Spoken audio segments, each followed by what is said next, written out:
Double cérémonie ce mercredi 18 janvier 2023 à la Petite Barrière. Il s'agit de l'inauguration officielle des miradors le long de lignes frontalières entre la RDC et le Rwanda et la modernisation de l'axe routier rond-point Rutshuru Petite Barrière dénommé avenue Rumangabo.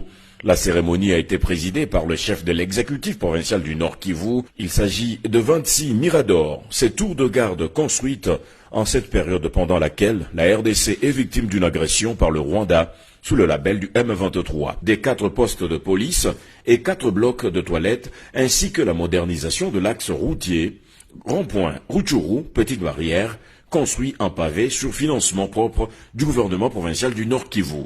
Chose saluée par le lieutenant-général Constant Dima, qui a appelé les utilisateurs à les maintenir dans un état optimal avec l'appui de la population.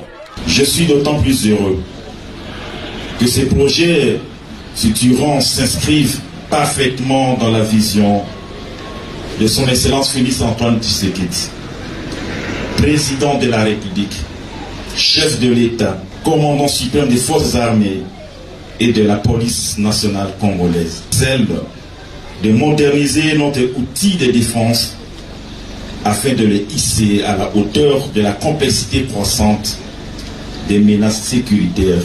Le gouverneur a demandé aux autorités locales de veiller quotidiennement à ces ouvrages et surtout que cette avenue ne redevienne une poubelle à cause de marchés pirates. Il faut dire que les travaux ont été exécutés par 2 entreprises sélectionnées, à savoir Net et Biscar SARL, qui ont travaillé durant 10 mois pour parvenir à cette modernisation.